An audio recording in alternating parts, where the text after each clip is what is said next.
Hey, salut guys, donc bienvenue à cette vidéo spéciale sur le fondamental dans le trading. Okay, donc je sais que c'est un sujet qu'on entend souvent parler de, je sais que c'est quelque chose que vous avez sûrement vu 1000 vidéos dessus, mais qu'est-ce que je vais essayer de faire avec vous aujourd'hui, c'est de l'amener sur un autre angle que j'ai rarement vu en ligne. Okay, donc je vais essayer de vous décortiquer ça un peu parce que qu'est-ce que je réalise, c'est que tout le monde comprend que c'est important de comprendre les nouvelles, mais concrètement, c'est quoi qui est important de regarder et comment tu fais pour savoir c'est que c'est ça. Okay? Qu'est-ce que j'explique en gros, moi, c'est qu'il y a trois phases dans le fondamental qui sont importantes de regarder. Okay? Donc, il y a soit le marché de l'emploi, il y a soit le marché finalement qui est de l'inflation et il y a toutes les données économiques au complet. Okay? Donc, ça, c'est vraiment les données que vous allez recevoir qui vont être publiées par des instituts gouvernementaux, aux États-Unis principalement, que je vais regarder, mais ailleurs dans le monde aussi et au Canada. Okay?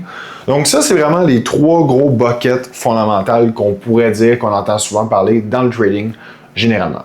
Après ça, il y a d'autres styles de nouvelles fondamentales qui vont être reliés beaucoup plus aux earnings, donc les rapports que les compagnies vont sortir sur une base trimestrielle. Ça va être des nouvelles aussi. Et par la suite, on va avoir vraiment la catégorie de nouvelles. Okay? Donc, par rapport à tout ce que je vous ai montré au début, qu'est-ce que je viens de vous parler, les trois grands silos de nouvelles, donc soit l'emploi, l'inflation ou les données économiques plus générales comme les ventes au détail, marché de l'immobilier, le PMI et tout ça, vous allez avoir aussi des nouvelles. Okay? La différence avec les nouvelles, c'est que ce n'est pas des éléments qui sont planifiés d'avance dans un calendrier économique et qui sont disponibles soit sur les terminales de nouvelles que vous allez voir et que vous allez savoir, OK, à 8h30 ce mercredi, c'est ça qui va être publié. Okay? Ça, vous ne le savez jamais avec les nouvelles. Donc, les nouvelles, quand elles vont sortir, ça va être une dynamique qui est complètement différente. Okay? Donc, la question qu'il faut se poser, c'est est-ce que c'est les données économiques qui sont importantes ou c'est les nouvelles? Okay?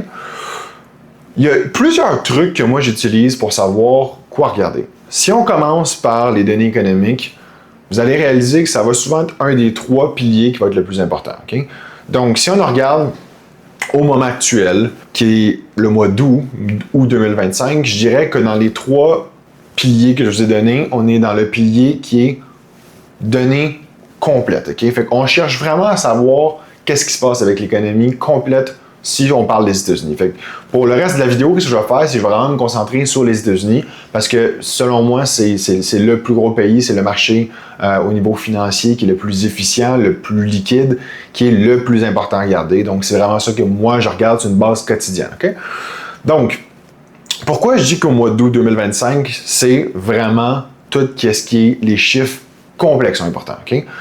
C'est que là, on a une banque centrale qui veut vraiment se concentrer à regarder qu'est-ce qui se passe okay, avec l'économie, c'est quoi les signes qu'on peut avoir que c'est le temps de couper. Okay? Donc, on sait que l'inflation est quand même sous contrôle, on sait que l'inflation s'en va à la baisse, mais elle est stagnante. Okay? Donc, on a de la misère à briser les 2,7, 2,8, puis PI qui est alentour de 3, on a de la misère à briser ce niveau-là. Donc, on essaie de regarder si le marché de l'emploi nous donne un signal peut-être inverse qu'il y a un ralentissement. Donc, qu'est-ce qu'il faut toujours comprendre, qu'est-ce qu'il va falloir regarder si vous voulez trader, vous voulez être bon dans le domaine, c'est toujours qu'est-ce que les banques centrales vont dire. Donc, aux États-Unis, par exemple, la banque centrale, la Fed, ils ont deux mandats. Okay? Le premier mandat, c'est de maintenir l'inflation le plus possible autour de 2%, et leur deuxième mandat, c'est de maintenir une économie avec le plein d'emplois le plus possible. Okay? Donc, quand il y a une économie qui ajoute des emplois, qu'on voit que les données sont bonnes, c'est bon. Okay? La Fed n'aura pas tendance à couper si on rajoute des emplois parce qu'on se dit, ben écoutez, l'économie va bien, le taux de chômage est bas. Actuellement, le taux de chômage aux États-Unis est alentour de 3%, qui est relativement très bas. Donc, marché de l'emploi qui est excellent. Okay? Donc, il n'y a pas vraiment de warning sign là-dessus. Qu'est-ce qui est arrivé dernièrement? Okay? C'est qu'on a l'inflation qui stagne au mois d'août. On a les chiffres d'emploi, le dernier rapport qui était mauvais. Okay? Donc, le dernier non-farm payroll, le non-farm payroll, c'est le rapport d'emploi le plus important. C'est tous les emplois, sauf les emplois okay, qui sont agricoles. Et ça va être publié le premier vendredi du mois, ce rapport-là. Okay? Fait que si vous êtes nouveau dans le trading, vous voulez porter attention à ce rapport-là. Si vous n'êtes pas nouveau dans le trading, vous le connaissez déjà. Okay? Donc, ce rapport-là, au mois d'août, pour le mois qui a été publié le premier vendredi de août, c'est les chiffres qui sont pour le mois de juillet. Okay? Qu'est-ce que vous allez réaliser, c'est que quand on publie ces chiffres-là, il va souvent avoir des revisions. Puis pourquoi je dis qu'il va y avoir des revisions, c'est qu'on va reviser souvent les mois d'avant. Ces revisions-là vont être faites parce que le temps, finalement, qu'on reçoit les données pour le mois de juillet et que ça soit publié le premier vendredi de août, il va y avoir seulement 60%, environ 65% des données qui vont être comptabilisées. Donc, on a quand même un 35-40% des données qui sont non comptabilisées. Okay? Donc, qu'est-ce qui est arrivé ce mois-ci, mois d'août, c'est qu'on a fait des revisions pour les mois passés qui étaient catastrophiques. Okay? Donc, c'est vraiment pas des bonnes revisions. Qu'est-ce que ça veut dire, ça? C'est qu'on a vraiment un marché d'emploi, finalement, qui est questionnable et deuxièmement, qui est beaucoup moins bon que qu'est-ce que les derniers rapports semblaient dire. Donc là, la Fed puis le marché a commencé à faire « Oh my God, OK, genre, c'est vraiment pas bon.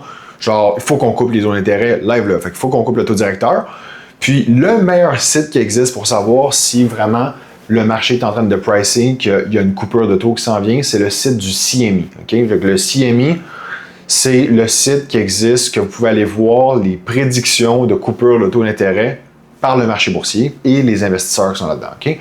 Donc, moi, je vais aller voir tout de suite quand il y a un rapport qui sort, c'est quoi, mettons, qu'on s'attend pour la prochaine coupure de taux le prochain mois. Et deuxièmement, je vais regarder est-ce que finalement, ce rapport-là a eu un impact positif ou négatif. Quand on coupe les taux, il y a deux choses qui peuvent arriver. Okay? On peut couper les taux parce que finalement, il y a un petit ralentissement économique. Ça peut être vu comme négatif.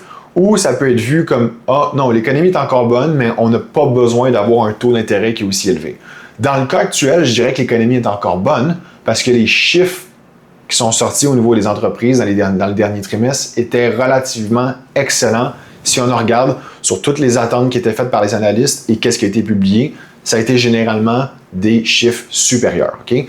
Donc, pourquoi je dis qu'on est dans une économie actuellement, dans un marché boursier qu'il faut regarder l'ensemble des chiffres, c'est qu'on veut tous les signes possibles pour savoir c'est où qu'on est dans le stade économique. Est-ce qu'on est dans un ralentissement? Est-ce qu'on est dans une période de croissance? Là, on a des chiffres d'emploi qui sont moins bons.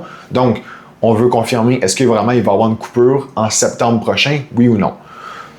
Donc, qu'est-ce qu'on fait dans ce cas-là? C'est qu'on va regarder les chiffres d'inflation aussi. Est-ce que les chiffres d'inflation justifient ou supportent aussi qu'on pourrait baisser?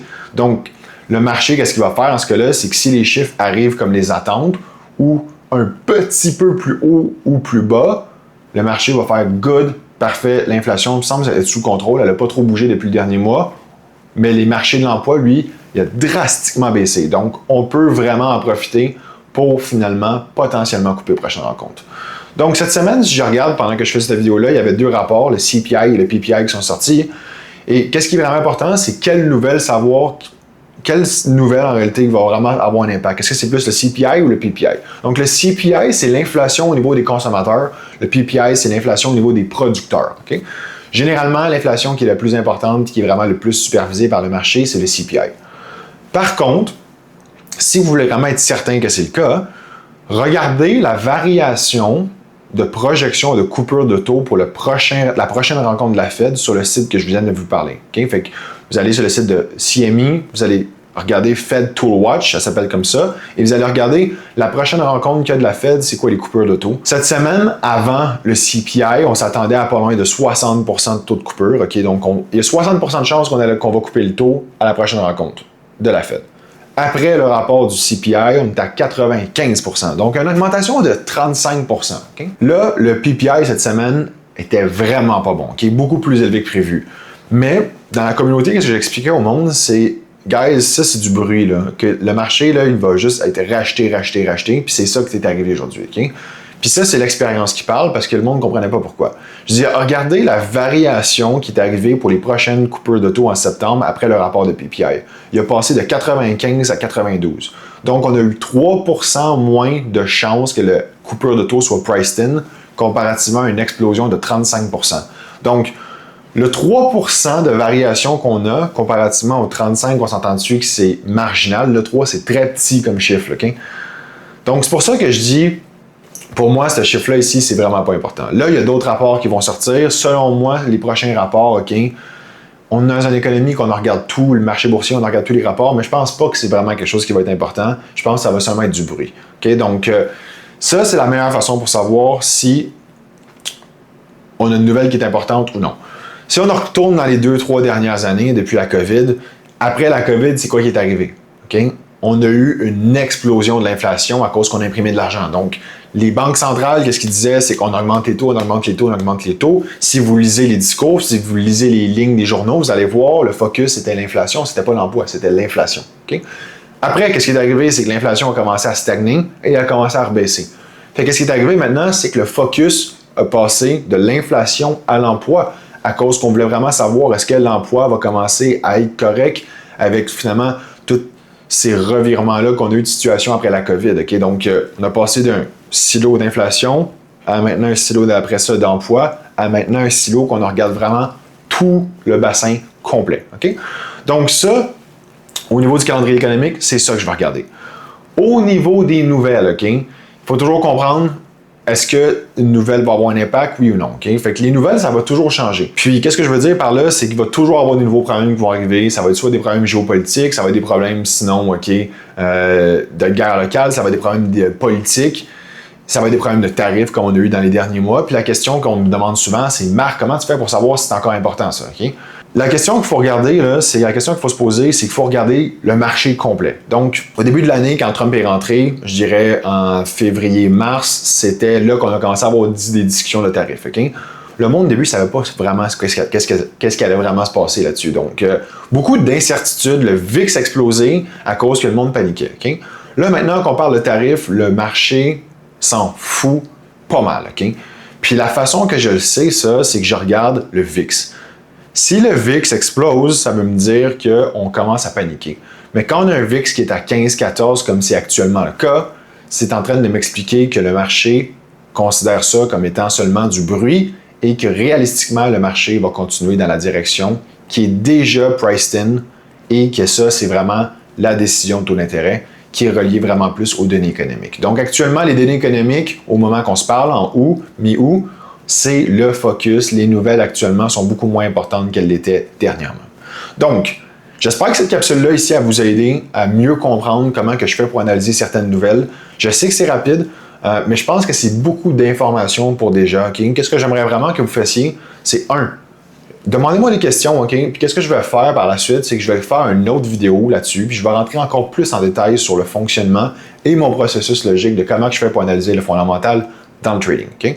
Donc, n'hésitez pas, textez-moi vos questions en bas, OK? Et deuxièmement, je peux vous demander un énorme service. Abonnez-vous à ma chaîne, OK? J'ai plein d'autres bons contenus qui vont être publiés comme ça. Puis j'espère que vous allez en apprécier autant que moi j'apprécie le partager. Donc sur ça, guys, passez une super belle journée. On se voit dans la prochaine vidéo.